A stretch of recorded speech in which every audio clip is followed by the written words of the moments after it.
वक्रतुंड महाकाय कोटिसूर्य समप्रभ निर्विघ्नं कुरु मे देव सर्वकार्येषु सर्वदा।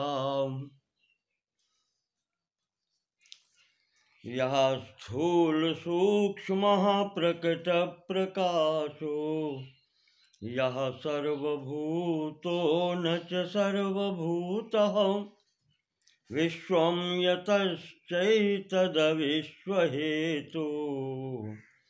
नमोस्तु तस्मै पुरुषोत्तमाय। ओम नमो भगवते वासुदेवाय।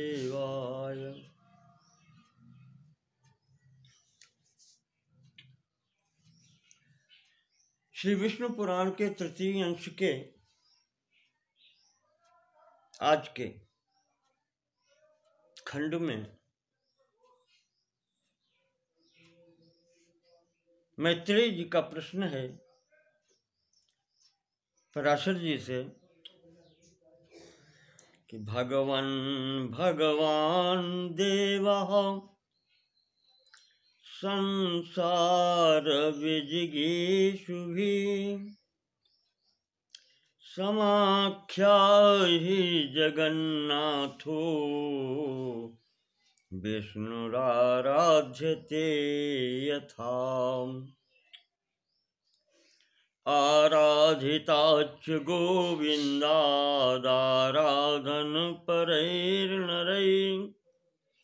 यत्प्राप्यते फलं श्रोतुं तच्चेच्छामि महामुने।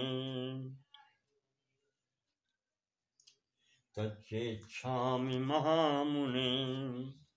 मैत्रेय जी पूछते हैं कि गुरुदेव, जो लोग संसार से पार जाना चाहते हैं या संसार जीतने की इच्छा रखते हैं,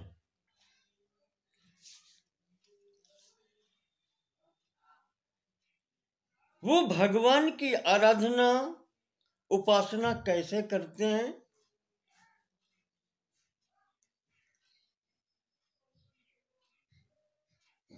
और उनकी आराधना का फल, उपासना का फल क्या प्राप्त होता है और कैसे प्राप्त होता है। तो पराशर जी कहते हैं, मैत्रेय जी तुमने जो प्रश्न पूछा है यही प्रश्न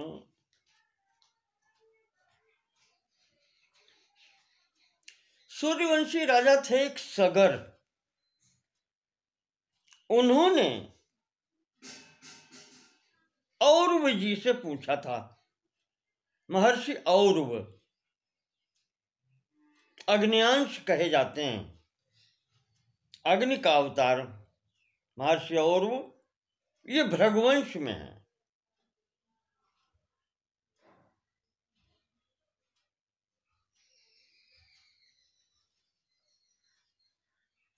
च्यवन जी के समकक्ष आप समझें इनको।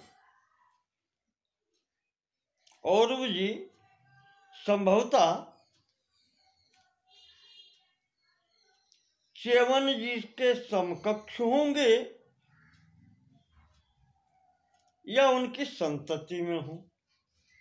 मुझे कुछ याद आ रहा है,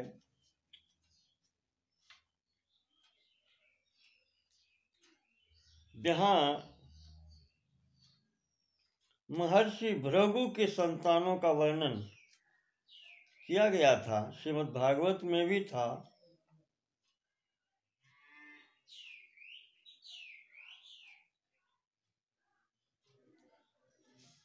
भृगु पत्नी ख्याति,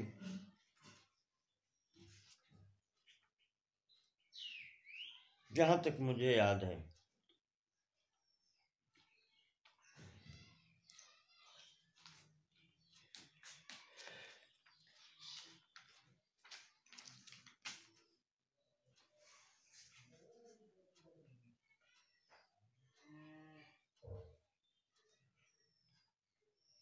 जी, महर्षि च्यवन भृगु जी के पुत्र हैं। इनका विवाह सुकन्या से जो हुआ है उसके प्रमति आदि पुत्र हैं, और एक और विवाह है जिसका नाम है आरुषि। पत्नी का नाम च्यवन जी के आरुषि है, और इससे जो संतान है वो औरव, महर्षि औरव। और ये महर्षि औरव परशुराम जी के जो पितामह हैं, ऋचिक महर्षि के पिता हैं। ये संबंध है।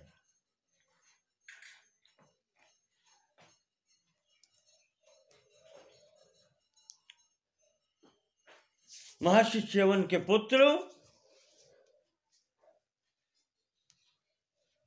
और महर्षि ऋचिक के पिता महर्षि और महाराज सगर, राजा सगर, ये कौन है? प्रभु तुम्हार कुल गुरु जलधि,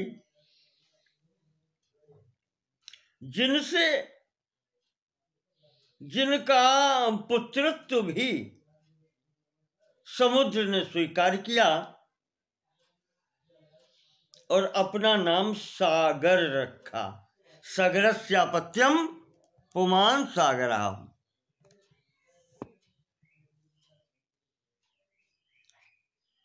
वो महाराज सगर हैं। सूर्यवंश में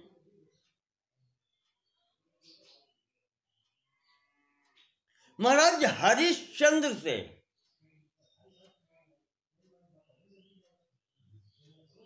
6-7 पीढ़ी आगे महाराज बाहुक हुए हैं। वंशावली दी हुई हैं। हरिश्चंद्र के रोहित,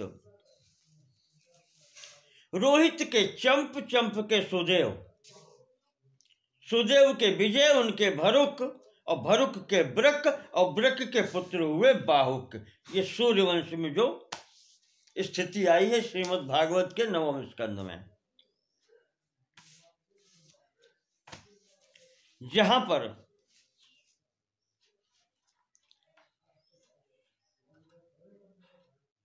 राजा त्रिशंक और हरिश्चंद्र की कथा 9वें स्कंद के 7वें अध्याय में आई है।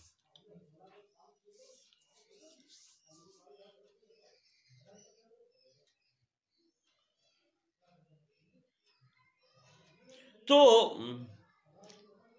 इन्हीं महाराज बाहुक पर शत्रुओं ने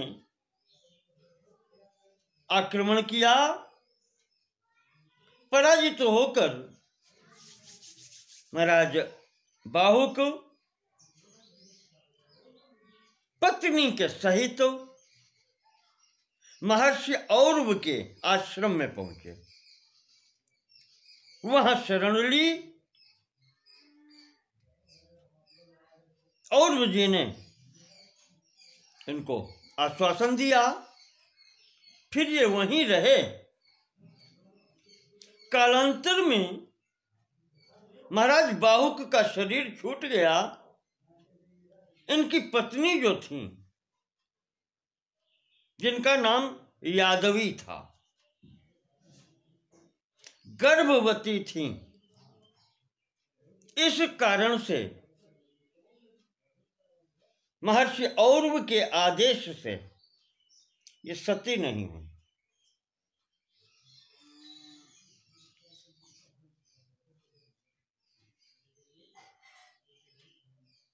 उधर राजा सगर बाहुक के अन्य रानियां भी थीं।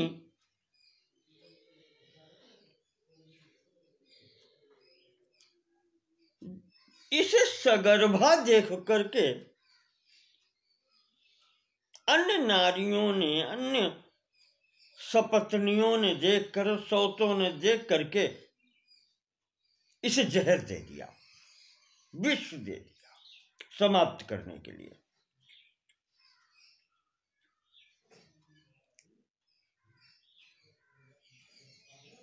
महर्षि औरव ने अभय दान दिया था,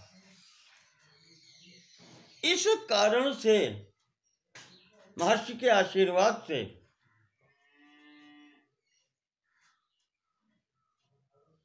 रानी भी बच गई और पुत्र का जब जन्म हुआ तो गर सहित हुआ। वह विष भी अलग से कुंठित हो गया, वो शरीर में फैला नहीं, गांठ वो अलग चली गई।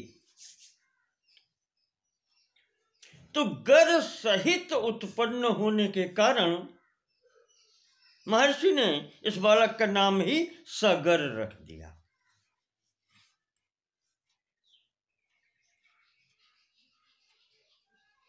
महर्षि औरव के ही आश्रम में इस राजकुमार सगर की शिक्षा दीक्षा हुई और अंततः सगरश्चक्रवर्त्यासीत् सागरो यथ सुतै कृतः। महाराज सगर अपने बाहुबल से और महर्षि औरव के आशीर्वाद से चक्रवर्ती सम्राट हुए। यत् सुतैः सागरो कृतः, जिनके पुत्रों के द्वारा ही ये सागर बनाया गया।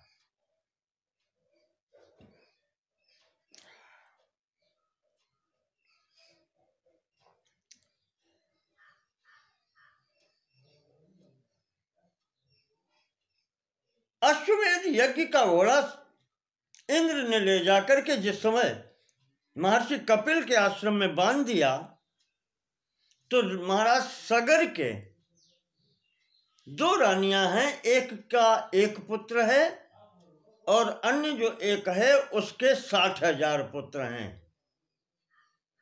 ये 60,000 पुत्र अश्वमेध यज्ञ के घोड़े को खोजते हुए कपिल जी के आश्रम में पहुंचे। कपिल जी को ऊपर दोषारोपण किया, ये वहां पर महर्षि की क्रोधाग्नि से भस्मीभूत हो गए। उसके पश्चात जब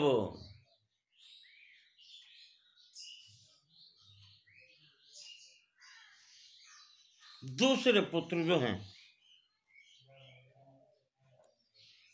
उनका नाम है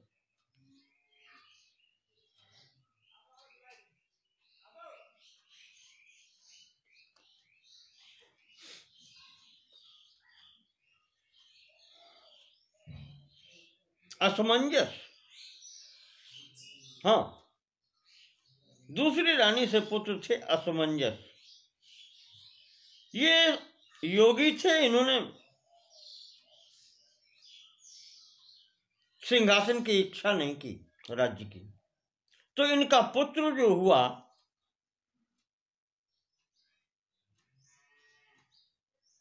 अंशुमान नाम था।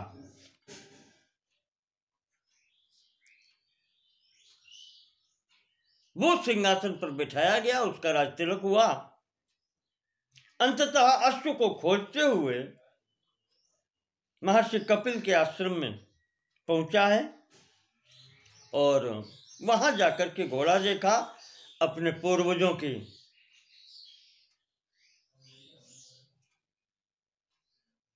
राख देखी, जले हुए पूर्वजों के मालूम हो गया था। वहीं पर महाराज सगर भी पहुंचते हैं सूचना पर, जाकर के कपिल जी को प्रणाम करते हैं, क्षमा मांगते हैं।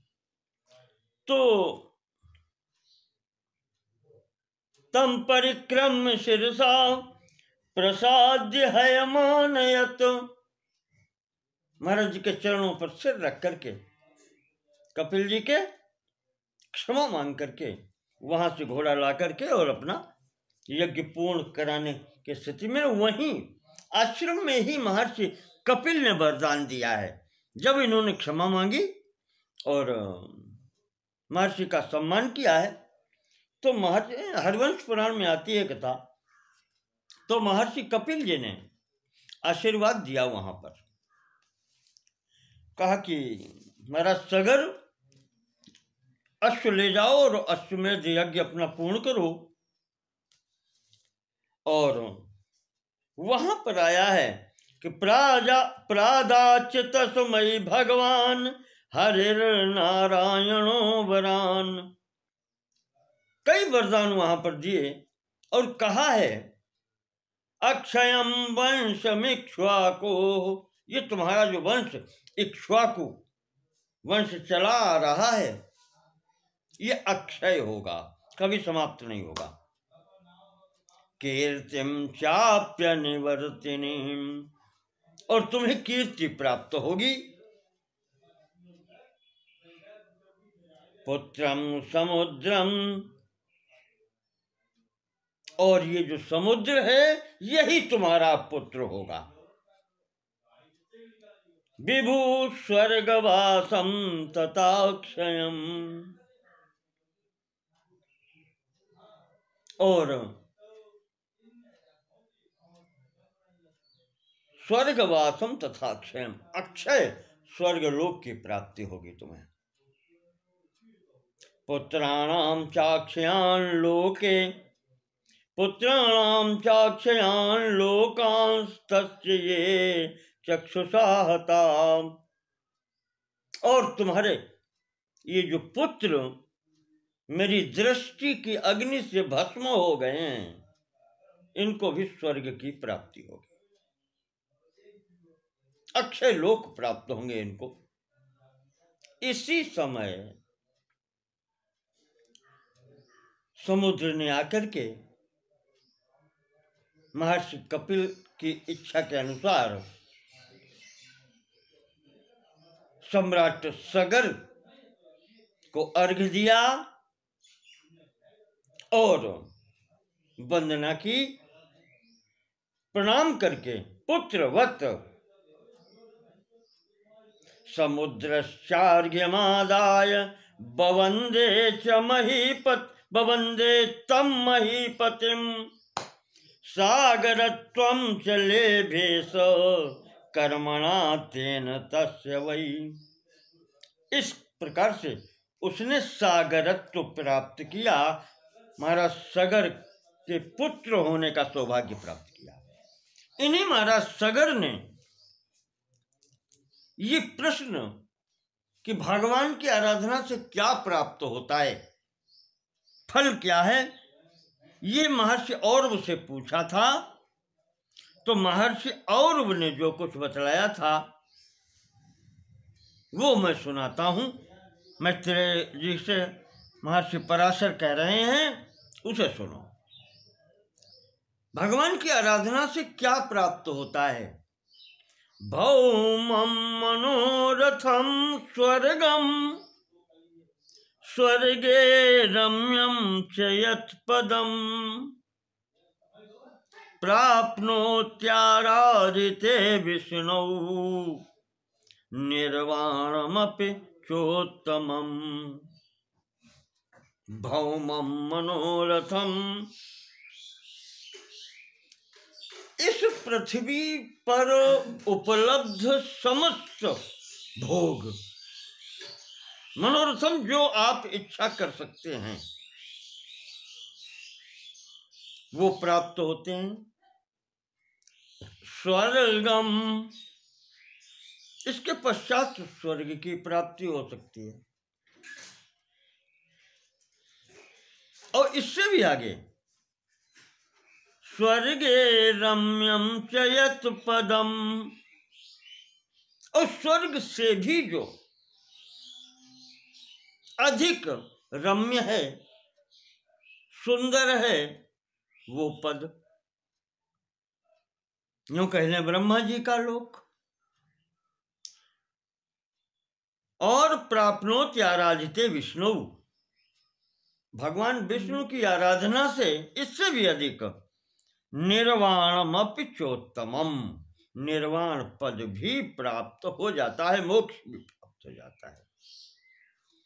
यदि यदि इच्छति यावच्च, जो जो वो चाहता है आराधक साधक, और जितना चाहता है, फलम आराधिते च्युते तत्तदाप्नोति राजेंद्र। महर्षि और ने सगर से कहा है कि जो जो चाहता है और जितना जितना चाहता है वो सब उसको प्राप्त होता है। भूरि स्वल्पमथा पिबाम, जितनी इच्छा हो, थोड़ी इच्छा हो तो थोड़ी इच्छा पूर्ति, और स्वल्पम अपि, और भूरि अधिक की इच्छा हो तो वो भी प्राप्त होता है। अर्थात वहां पर कोई व्यवधान नहीं होता, जो व्यक्ति चाहता है, साधक चाहता है, उसे वही प्राप्त होता है।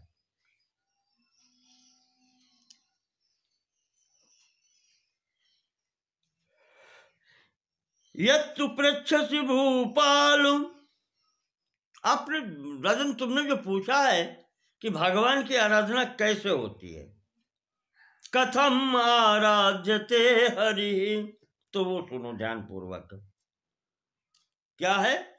सर्वप्रथम जो प्रारंभ होता है, जहां बैठे हो, जिस वर्ण में आए हो, वर्ण धर्म का पालन करो। वर्णाश्रमाचारवता, वर्ण धर्म का पालन करो और आश्रम धर्म का पालन करो। वर्ण ब्राह्मण, क्षत्रिय, वैश्य, शूद्र, और आश्रम में ब्रह्मचर्य, गृहस्थ और वानप्रस्थ और सन्यास। जहां जिस स्थिति में हो उस अवस्था के अनुकूल अपने कर्मों का यथावत विहित कर्मों का पालन करो।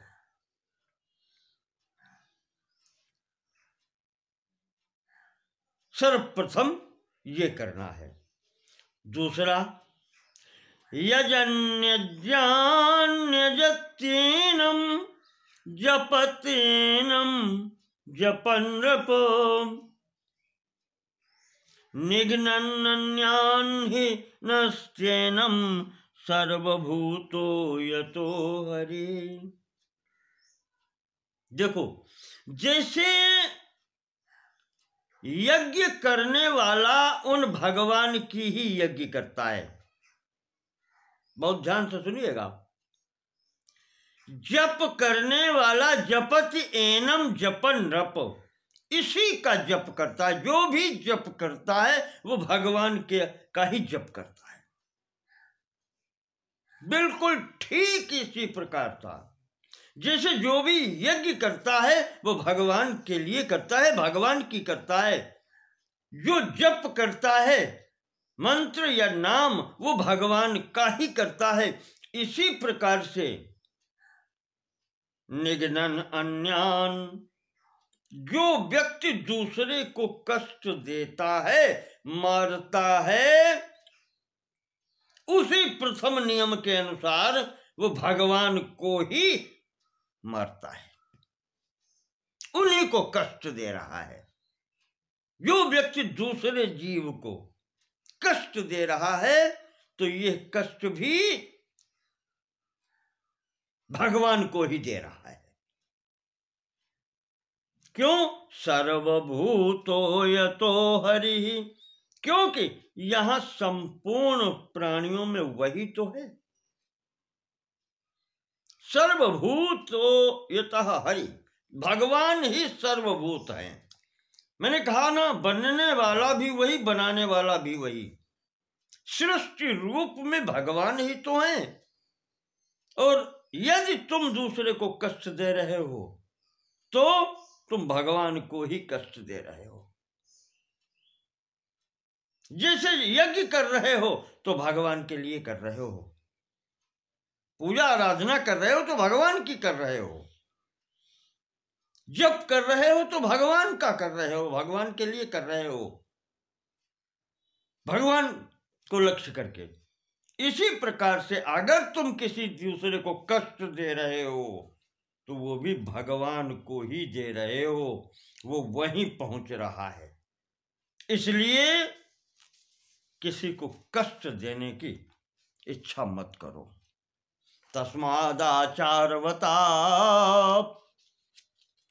तस्मात् सदाचारवता पुरुषेण जनार्दनः आराध्यते सुवर्णोक्त धर्मानुष्ठानकारिणः। इसीलिए कहा है कि अपने वर्ण, अपने आश्रम के अनुसार विधि विहित कर्म करो। जिन कर्मों का निर्देश किया गया है वही सदाचार कहलाते हैं।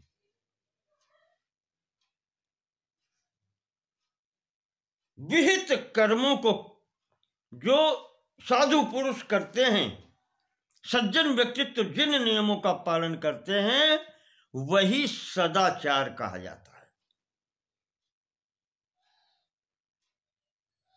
सत्पुरुषाणाम आचारः सदाचारः,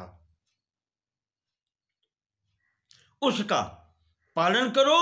और यह अपने वर्ण धर्म का पालन करना ही भगवान की आराधना हो जाती है, इसमें कुछ भी संशय नहीं है।